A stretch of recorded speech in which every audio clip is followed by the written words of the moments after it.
देखो सवाल लगा है, भूमि के एक बिंदु से जो मीनार के पास में से 30 मीटर दूरी पर है, तो मीनार के शिखर का उन्नयन कोण ज्ञात कीजिए। यानी उन्नयन कोण इसमें दिया हुआ उन्नयन कोण कितना 30 अंश है, तो मीनार की ऊंचाई ज्ञात कीजिए। यानी उन्नयन कोण क्या करना है, इसके हमें ऊंचाई ज्ञात करना है। क्या ज्ञात करना है? ऊंचाई। तो ऊंचाई सबसे पहले हम क्या करेंगे, यहाँ पे जैसे एक चित्र बनाएंगे। जैसे हमने सबसे पहले क्या है, एक मीनार बनाई, अब वहां से हमने ऐसे किया, उसके बाद यहाँ से हमने ऐसे करके कोण किया है ना, ऐसे करके। तो यानी इसे हम मानना चाहें तो मान सकते हैं, अलग अलग इनको कोणों में हम अलग अलग चीज मान सकते हैं। जैसे ए बी सी, यानी इसको हम ए मान सकते हैं, ए, इसे बी और इसे सी। अब ऐसे करके यहाँ पे ये वाला कोण तुम्हारा दिया है 30 अंश है। कोण कितना 30 अंश है, और यह जो यहाँ से बना तो इसे हम समकोण बोलते हैं। ठीक है, क्योंकि अगर सीधी रेखा जो होती है कोण के, अगर समतल अगर सीधी बनती है जमीन, तो वो 90 अंश का कोण बनता है, इसे हम समकोण कहते हैं।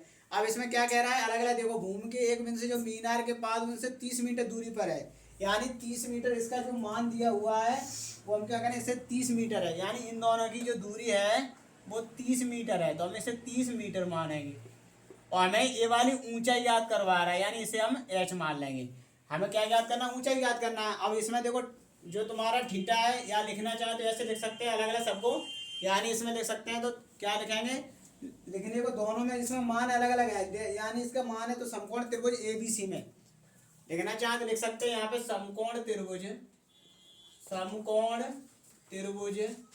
ए बी सी में, यानी समकोण त्रिभुज ये हो गया ए बी और सी में। अब यहाँ पे दिया अलग अलग मान दिए हुए, यानी थीटा का मान जो दिया हुआ है वो है 30 अंश, तो हमने 30 अंश लिख दिया। और यहाँ पे ए बी का मान है तुम्हारा, ए बी अगर यहाँ पे ऊंचाई में नहीं तो यहाँ पे एच मीटर माने, क्या माने, एच मीटर मान लिया। और यहाँ पे आधार है, जो नीचे आधार है, आधार यानी ए सी बराबर कितना है तुम्हारा 30 मीटर मान लिया हमने। यानी ये आधार हो गया और ये वाला तुम्हारा लंब हो गया। ये लंब होता है, ये आधार होता है और ये काट होता है।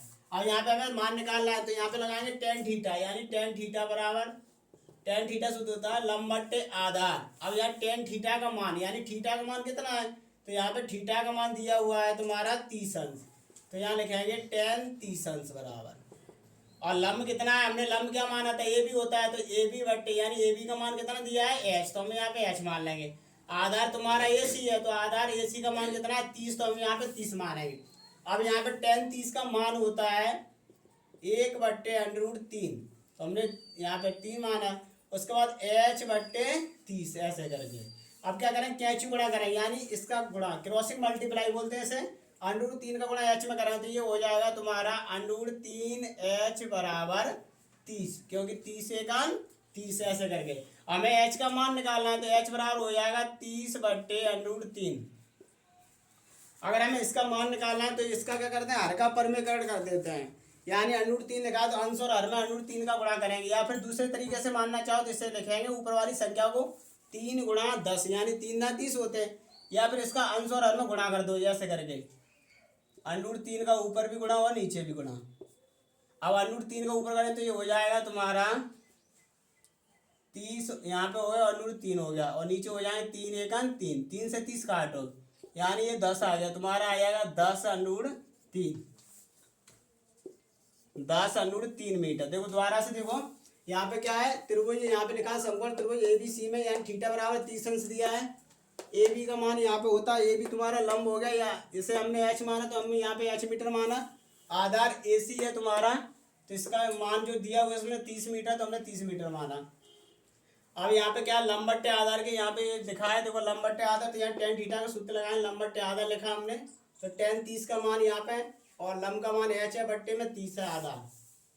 टेन 30 का मान होता है 1/√3, यहाँ पे एच बट्टे 30 कैंची गुणा किया हमने, तो अंडूट यहाँ पे 3h बराबर 30 आया, एच का मान निकाला, तो ये नीचे आ गई संख्या, उसका हम क्या करेंगे, परिमेकरण कर देंगे।